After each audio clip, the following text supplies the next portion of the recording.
안녕하십니까? 처음 뵙겠습니다. 이렇게 함께 예배드릴 수 있도록 허락해 주신 하나님의 은혜 감사합니다. 먼저 레위기 6장에 있는 말씀을 다시 한번 읽었으면 좋겠습니다. 레위기 6장 12절에 있는 말씀입니다. 제가 봉독해 올리겠습니다. 제단 위에 불은 항상 피워 꺼지지 않게 할지니 제사장은 아침마다 나무를 그 위에 태우고 번제물을 그 위에 버려놓고 화목제의 기름을 그 위에서 불사를 찌며 13절 불은 끊임이 없이 제단 위에 피어 꺼지지 않게 할지니라. 아마 성경 통독을 시작하셨을 줄 믿습니다. 하지만 출애굽기까지 잘 가시다가 레위기쯤 되면 갑자기 마태복음으로 뛰고 싶은 생각을 하실 겁니다. 왜냐하면 레위기가 어려워서 그렇습니다. 저도 사실은 고백하자면 레위기는 좀 읽고 싶지 않은 성경책 중에 하나입니다. 이게 남의 나라 제사 문화여서 그렇습니다. 그런데 이 말씀을 잘 살펴보게 되니까 저의 이 한 가지 질문에 대한 답이 되어 주었습니다. 그것은 무엇이냐면 어떻게 하면 나라고 하는 이 한 명의 그리스도인이 예수 그리스도를 항상 쫓아갈 수 있는지에 대한 답이 여기 있었습니다. 다른 말로 표현하면 어떻게 하면 내가 한결같이 신앙을 하고 어떻게 하면 내가 한결같이 나의 삶에서 예수 그리스도를 내 개인의 구주로 영접한 사람으로 살아갈 수 있는지가 바로 레위기서에 적혀 있었습니다. 벤자민 워필드라는 목사님이 있었는데 이 목사님은 1851년 11월 켄터키 주에서 이 렉싱턴이라고 하는 곳이 있다고 하더라고요. 거기에서 태어납니다. 부치는 농부인데요, 이 목축을 하는 농부였습니다. 그래서 이분이 저는 본 적이 없는데 이 뿔이 굉장히 짧은 소가 있답니다. 그 소를 키워서 그 소를 팔아가지고 돈을 버시는 분이었대요. 그리고 모친은 로버트 브렉 킨드리지라고 하는 그 당시에 교육가이자 설교자이자 노예 해방 운동을 일으켰던 그 운동가 중에 한 명인 그분의 외손녀입니다. 그러니 이 정말 걸출한 집안의 딸과 농부인 아버지가 만났습니다. 그 아래서 태어난 이 벤자민 워필드는 막내 아들이었습니다. 이 친구는 1871년이 되었을 때 대학을 졸업하는데 최고의 성적을 받고 대학을 졸업합니다. 그리고 이후에 돌연 미국을 떠나서 유럽으로 가는데요, 영국의 에딘버러, 독일의 하이델베르크 이런 곳에서 있었습니다. 그러다가 한 1, 2년쯤 되었을까요? 결심을 합니다. 나 이제 드디어 목사의 길을 걸어야 되겠다. 그리고 이 편지를 써가지고 미국 대륙에 있는 부모님께 보냈어요. 그 편지를 받고 어머니 아버지가 믿지를 못하는 거예요. 왜냐하면 다른 아들들이 목사가 된다고 하면 이해를 하겠는데 이 벤자민이 목사가 된다, 이건 있을 수가 없는 일입니다. 이 친구는 다윈주의자였습니다. 진화론을 창설한 찰스 다윈을 쫓아가는 사람이었고요. 이 사람은 신앙의 신자도 싫어하는 그런 사람. 그래서 사실은 대학을 졸업하자마자 청교도적인 분위기가 있는 미국이 아니라 자유로운 유럽으로 간 겁니다. 엄마가 얼마나 놀랐는지 몰라요. 그러더니 갑자기 귀국을 하더니 프린스턴이라고 하는 미국에서 정말로 유려한 신학대학에 들어가서 역시 좋은 성적으로 졸업을 합니다. 부모님의 마음에 감동이 있었어요. 그런데 이 청년이 졸업을 한 다음에 있었던 일은 부모의 마음에 굉장히 근심을 끼치게 됩니다. 바로 무슨 일이었냐면 독일로 건너가게 되는데 거기에서 평생의 짝인 애니라고 하는 사모님을 만나요. 그때 나이가 26입니다. 얼마나 행복하겠어요. 둘이 결혼식을 마치고 독일에서 배편으로 유럽 여행을 하자라고 하면서 배를 탔습니다. 배가 출발한 지 얼마나 되었을까요? 갑자기 폭풍이 불기 시작합니다. 그리고 흔치 않은 번개와 벼락이 치기 시작하는데 이 폭풍을 피해서 들어가던 중에 벼락이 정확히 사모님인 애니의 머리 위로 떨어집니다. 그래서 이 사모님이 어떻게 되시냐면 그 이후로 돌아가실 때까지 눈만 움직이는 사지마비가 돼요. 부모님의 걱정일 수밖에 없는 거예요. 며느리가 지금 움직이지 못해요. 자, 이제 양당 간에 선택을 해야죠. 새 장가를 갈 것인가, 아니면은 이 사람을 돌볼 것인가. 이 젊은 벤자민이라고 하는 목사님은 아내를 돌보기로 선택합니다. 이후에 아내가 작고하기까지 39년 동안 단 한 번도 하루에 2시간 이상 외출을 한 적이 없습니다. 그러니까 외출을 하면 언제든지 2시간 안에 꼭 돌아오는 겁니다. 여행 엄두도 못 냅니다. 그런데 이분이 프린스턴에서는 대학 교수로요, 또 교회에서는 설교자이자 목사로요, 선교사로 얼마나 충실하게 살아갔는지 모릅니다. 한결같이 아내 옆에서 사랑을 한 겁니다. 정말로 충실하게요. 이 이야기를 들었을 때 나는 과연 그렇게 할 수 있을까라는 생각을 해보게 되었습니다. 어느 날 로마서 8장 23절을 두고 이 목사님이 설교를 하면서 다음과 같이 이야기합니다. 하나님께서는, 우리의 살아계신 하나님께서는 사랑하는 자들에게 일어나는 모든 일들을 좋은 일로 만드실 수 있는 분이시다. 모든 것을 그분이 통치하심으로 우리 각자에게 일어나는 일로부터 오로지 선한 것만 취하면 된다. 그의 삶에서 아픔일 수 있지만 그는 한결같은 신앙의 자세로 선한 것만 취하였다는 것을 고백한 겁니다. 다시 한번 질문 드리겠습니다. 어떻게 하면 한결같이, 정말로 한결같이 우리 여호와 하나님을, 그리고 무엇보다 우리의 본 되시는 예수 그리스도를 믿는 신앙을 해나갈 수 있겠습니까? 만약 그렇지 않다면 오늘 이 자리에 앉아서 드리는 예배는 전혀 의미가 없습니다. 그저 우리가 좋아서 하는 찬양일 뿐이고요, 그저 우리의 안위를 비는 기도일 뿐입니다. 그저 내가 잠시 위안을 얻기 위해서 여기에 온 자리일 뿐이지 우리의 신앙은 의미가 없습니다. 오늘 말씀을 나누면서 과연 어떻게 하면 한결같이 살아갈 수 있는지를 살펴보도록 하겠습니다. 여러분, 본문의 내용을 살펴봐 주시면 좋겠습니다. 레위기 6장을 잘 살펴보시면 명령이 나옵니다. 제단 위에 불은 어떻게 하라고요? 꺼지 말라고 합니다. 이거 누구한테 하는 이야기일까요? 제사장한테 해주는 이야기입니다. 나중에 레위기를 읽어보실 때 레위기 1장부터 7장까지는요 제사에 대한 이야기밖에 안 합니다. 그런데 레위기 1장에서 5장까지는 5개의 제사에 대해서 설명을 하는데 이스라엘 회중이 와서 어떻게 제사를 드려야 되는지를 설명해 주는 것이 레위기 1장에서부터 5장, 그리고 6장에서 7장은요 제사장이 이 제사를 위해서 무엇을 준비해야 되는지를 알려주는 게 6장에서 7장입니다. 그런데 6장에 제일 처음 나오는 제사가 무엇이냐면 지금 살펴보시는 것처럼 번제입니다. 어떤 제사라고요? 네, 번제요. 그러면 1장 제일 처음에 나오는 제사도 무엇일까요? 네, 번제입니다. 하나만 더 질문을 드릴게요. 이스라엘 사람들이요, 아이가 한 8살, 9살쯤 되었을 때 제일 먼저 읽어주고 가르치는 성경책이 어떤 성경책일까요? 예, 맞습니다. 너무 쉬운 질문이죠? 레위기입니다. 여러분 생각해 보세요. 제가 지금 아마 이 설명 드리면 점심 식사하기 힘드신 분도 계실 겁니다. 먼저 와서 본인이 직접 양의 목을 따야 됩니다. 피가 쏟아져 나오는 걸 제사장이 받아줘요. 그리고 제사장이 아니에요. 본인이 직접 양의 머리에서부터 이 아래에 이르기까지 다 칼로 드드드득 끊어내요.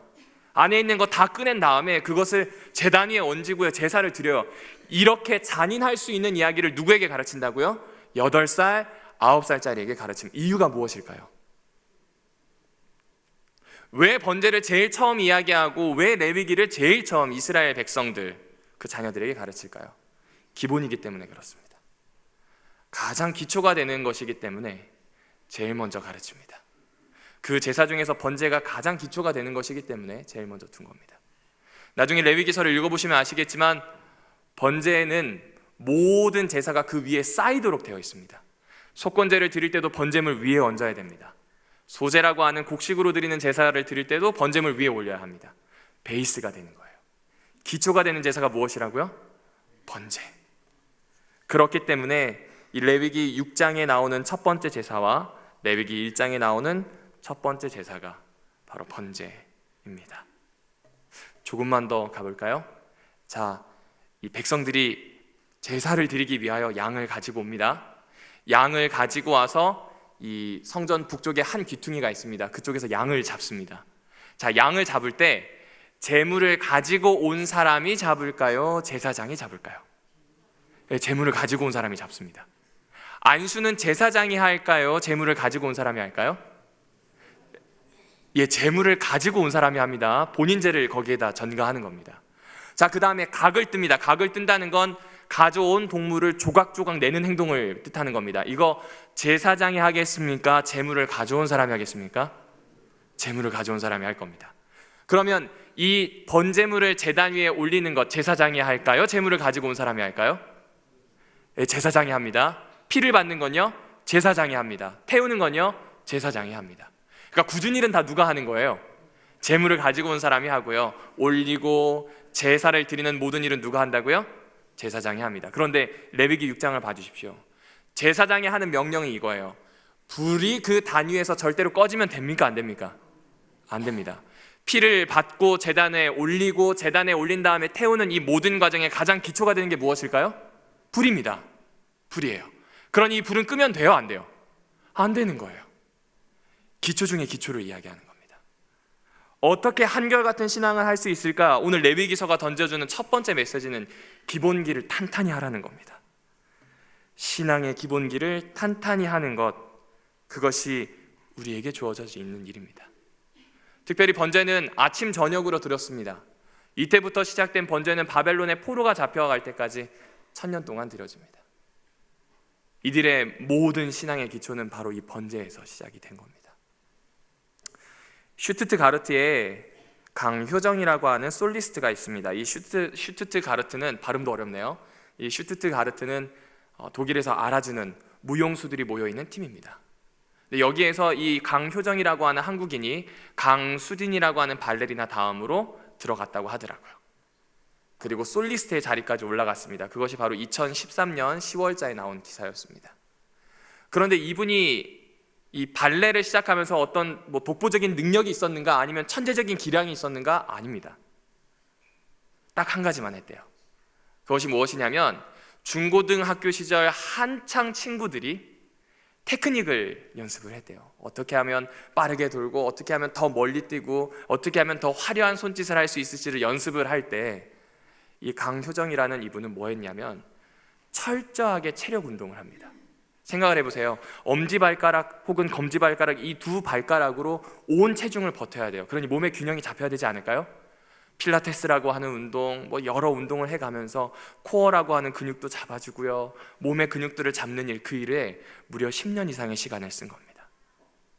그러니까 지금은 어떤 운동을 하더라도 혹은 어떤 동작을 하더라도 너무나 선이 곱고 아름다울 수밖에 없는 겁니다. 무엇에 충실해서요? 기본에 충실해서요. 그렇습니다. 기본에 충실한 것이 우리에게 중요한 것은 다름이 아니라 이것이 우리 삶의 가장 큰 기초가 되기 때문에 그렇습니다. 지난 시간에 어린이 교회에서 설교를 할 때 비슷하게 말씀을 전했습니다. 아이들에게 제가 무엇이라고 했냐면 저를 따라하라고 하면서 이렇게 얘기했습니다. 한번 앉아 계신 성도님들도 저와 함께 해주시면 너무나 감사하겠습니다. 따라해 보실게요. 기도는 1분도 좋고 3분도 좋고 5분도 좋습니다. 말씀은 읽어도 좋고 써도 좋고 외워도 좋습니다. 왜냐하면 이것이 가장 무엇이기 때문에요? 기본이기 때문에요. 화장실에서 기도하시는 거 당연히 하셔야 합니다. 기본이니까요. 중요합니다. 때와 시를 가릴 필요가 없습니다. 기본은 가장 기초가 되는 것이기 때문에 상황을 가리거나 내가 판단할 필요가 전혀 없는 늘 기초가 되는 일입니다. 이 교회에 처음 와서 제가 하게 된 결심은 다른 게 아닙니다. 어린 종입니다. 뭘 알겠습니까? 이제 35, 애 하나의 아버지인데 이제 인생을 무엇을 알겠습니까? 이 교회에 와서 담임 목사님을 도우라고 하는데 오히려 담임 목사님의 도움을 받고 있습니다. 모르는 게 너무 많아가지고요, 자꾸 물어보게 돼요. 아주 미력합니다. 제가 할 수 있는 결심은 딱 한 가지였어요. 그것은 기초에 충실하는 거예요. 말씀과 기도로 나를 세우자. 말씀과 기도로 나의 가정을 세우자. 말씀과 기도로 하나님께서 나에게 맡겨주신 우리 어린이 교회, 그리고 어쩌면 오다가다 마주치겠지만 눈빛 한 번만 교환하는 그분들을 축복할 수 있는 넓은 마음, 그 기초, 거기에 충실하자라고 하는 결심을 하게 되었습니다. 사랑하는 우리 별내교회 성도 여러분, 여러분에게도 말씀의 기초와 기도의 기초가 새로운 한 주에 다시 한 번 더 세워지기를 주의 이름으로 간절히 축원합니다. 자, 그렇다면 우리는 질문이 생기지요. 이 은혜를 받았다면 어떻게 해야 할까요? 이스라엘 백성은 이 레위기가 한참 들려지고 있었던 신의 산, 이 신의 산을 떠나서 민수기에 대한 기록으로 넘어갑니다. 민수기는 인원을 세웠기 때문에 민수기라고 번역했지만 사실은 원래 성경 번역 그대로 가져오면 광야에서 지냈던 생활이 맞는 제목입니다. 그러니까 이 사람들은 예배에 대한 이야기를 듣고요, 기본에 대한 충실히 해야 된다는 이야기도 듣고요, 은혜를 받았거든요. 그 다음에 제일 처음 마주친 곳이 어디일까요? 광야였어요. 척박한 곳이었어요. 마찬가지입니다. 오늘 우리가 기본에 대한 이야기를 나누었어요. 그럼 이 기본에 대한 이야기를 가지고 가야 되는 곳은 내 인생의 광야를 찾아가셔야 합니다. 어쩌면 혼자 신앙하고 계시기 때문에 내 집이 광야일 수도 있습니다. 어쩌면 내 직장이 여전히 어렵기 때문에 내 직장이 정말로 허허벌판과 같은 광야일 수도 있다는 겁니다.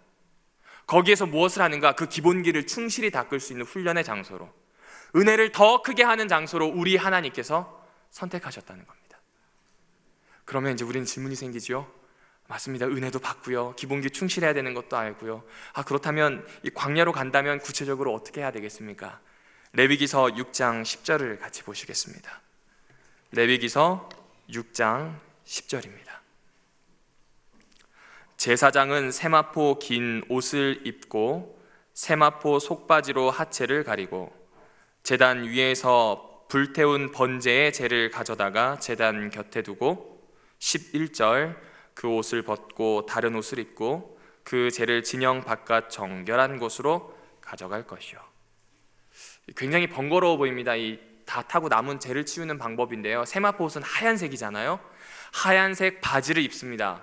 그리고 그 당시는 오늘날처럼 스키니처럼 쫙 쬐는 옷이 아니에요. 펄렁펄렁한 옷입니다. 그 바지도 입고요, 또 위에 긴 옷도 입어야 되는데 이것도 땅에 끌리겠죠. 그러면 이걸 싸며 가서 제단 위에 올라간 다음에 또 이 재를 정리한 다음에 옆에 놓고 또 집에 가야 돼요. 집에 가가지고 바깥에서 입는 옷을 입고 와서 그 제단의 재를 가지고 나가야 됩니다. 번거롭죠. 왜 이렇게 했을까요? 여러분, 이 레위기 6장을 보시게 되면 기본기에 대한 그 다음 이야기로 구별에 대한 이야기를 숨겨놓았습니다. 제사는 언제 드리냐면 아침, 저녁 시간을 구별해서 드립니다. 특별히 저녁 번제가 드려진 다음에는 더 이상 제사를 위한 제물을 받을까요? 안 받을까요? 안 받습니다. 안 받습니다. 시간을 구별하는 겁니다. 양도 구별되어 옵니다. 1년 된 숫 양, 흠도 없고 점도 없어야 됩니다. 제물도 구별됩니다. 장소도 구별됩니다. 지금 제사장이 보면 제단에 올라갈 때의 옷과 진영 바깥으로 나갈 때의 옷을 어떻게 해요? 갈아입어요. 구별돼요. 그리고 마지막으로 제사장도 구별됩니다. 그렇죠. 목사님, 제사장도 구별되죠. 고대 근동에서는요, 이방 나라 사람들이 제사를 드릴 때 그 제사가 좀 흉물스럽습니다. 왜 그러냐면요, 일단 옷이 있는데 그 옷을 입고 제사를 드리지 않아요. 신전에서 자신의 신을 섬기는 신관과 그리고 신녀들이 거의 나체거나 나체로 제사를 드립니다. 특별히 가나안은 바알이라고 하는 신을 섬기는데 이 바알이 비를 내려주지 않으면 바알을 부활시켜야 된다 그래서 제사장들이 비수를 꺼내요. 그리고 자기 이 팔과 배와 다리를 칼을 넣어서 점여요. 피를 흐르게 하는 겁니다. 그렇게 하려고 하니까 이 옷이 있으면 용이합니까? 용이하지 않습니까? 용이하지 않아요. 그래서 옷을 다 벗고 제사를 드려요. 그런데 이스라엘 백성들은 어떻게 제사를 드려요? 옷을 다 입습니다. 이방에 드리고 있는 풍습과 완전히 구별되게 하고 있는 겁니다. 장소도 시간도 사람도 구별하는 겁니다. 따라서 기본기의 핵심은요, 성경이 이야기하는 이 번제를 통하여 우리에게 들려주는 기본기의 핵심은 구별입니다. 어떻게 해야 한다고요? 구별해야 한다는 겁니다. 엘렌 화이트가 쓴 글에서 제가 발췌해 왔습니다. 제7일의 예배뿐 아니라 모든 예배의 진정한 기초는 창조주와 피조물을 구별하는 데서 나타나게 된다. 맞습니다. 구별이라고 하는 것이 신앙과 삶의 기초가 되는 것임을 이스라엘 백성에게 번제를 통하여 가르치고 있었던 겁니다. 그렇습니다. 우리 역시도 기본기를 확실하게 하고 싶다면 구별하는 것에 최선을 다해야 합니다. 무엇을 구별해야 하겠습니까? 시간을 구별해 주십시오. 정말로 많이 들으셨을 겁니다. 시간 따로 구별하셔서 예수님을 만나주세요. 예수님은 전능하신 분입니다. 예수님은 전지하신 분입니다. 예수님은 영원하신 분입니다. 따라서 우리를 초월하시는 분이십니다. 그분은 우리에게 들려주고 싶은 이야기가 너무나 많으십니다. 그런데 우리의 기도는 해달라는 기도가 너무 많습니다. 듣지 않습니다. 종종 들어야 되는데 가끔 듣습니다. 그것도 어려운 일이 닥칠 때에만 들어지게 되는 것 같습니다. 이게 저의 문제일까요?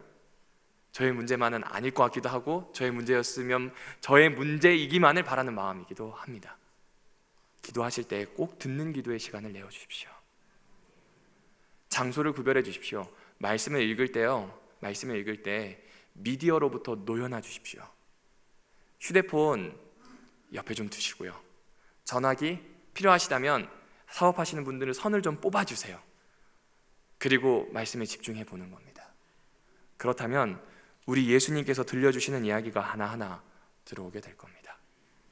르네 지라르라고 하는 프랑스인이 있습니다. 이름이 좀 거칠어 보이지만 그들의 이름입니다. 르네 지라르라고 하는 이 프랑스인이 있는데, 이 사람은 불멸의 48인이라고 하는 회원입니다. 지금은 돌아가셨어요.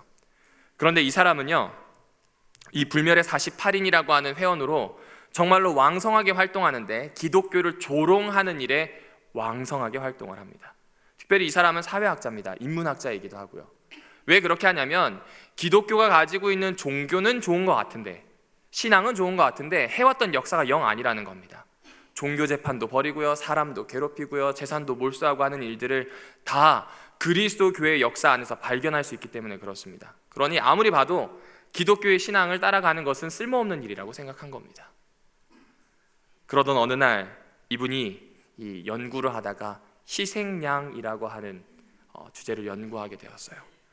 이분의 이야기는 이렇습니다. 우리 중에 왕따가 있잖아요. 왕따가 있을 수도 있고 없을 수도 있지만 대부분 왕따가 있습니다. 그 왕따가 있는 이유는 뭔가, 각 사람의 마음속에 있는 폭력, 각 사람 마음속에 있는 그 광기가 드러나는 거래요. 그것이 쌓이고 쌓이는데 풀어내야 되거든요. 풀어내야 되니까 희생양으로서 한 사람을 선택하는 겁니다. 혹은 작은 집단을 선택하는 거예요. 그리고 그 모든 것을 거기에다 쏟아버리는 겁니다. 그리고 그 일을 그리스도 교회가 해왔다. 그러던 어느 날 성경을 읽게 됩니다. 이분이 성경을 읽다가 레위기쯤에 머물렀어요. 레위기쯤에 머물고, 그리고 나중에 요한복음 19장과 20장으로 가게 됩니다. 깨닫게 돼요. 무엇을 깨닫냐면, 세상에 가지고 있는 방법은 누군가를 희생양으로 만들어서 내 모든 나쁜 것들을 풀지만, 성경은 보니까 예수라고 하는 신이 사람으로 와서 사람의 모든 죄를, 사람의 모든 광기를, 사람의 모든 폭력을 다 감당하고 본인이 희생하고 피를 흘렸구나.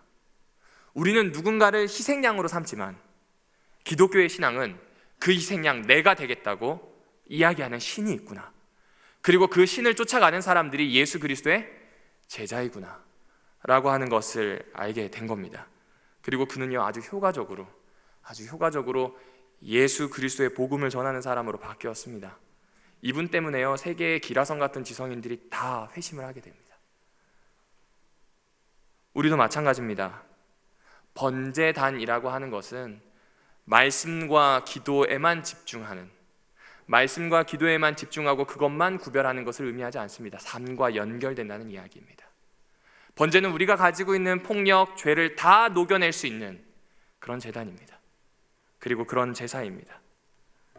희생양 대신 예수 그리스도를 기억할 수 있는 곳입니다.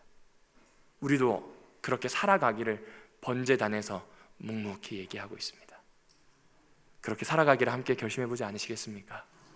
저도 함께 결심합니다. 특별히 한 번 더 용기를 드리자면, 이 번제를 하는 사람들은 제사장이었는데 제사장 한 명이 아니었습니다. 제사장이 당번이었어요. 24개의 반차로 나눠져 있었고 돌아가면서 했습니다. 이게 무슨 이야기일까요?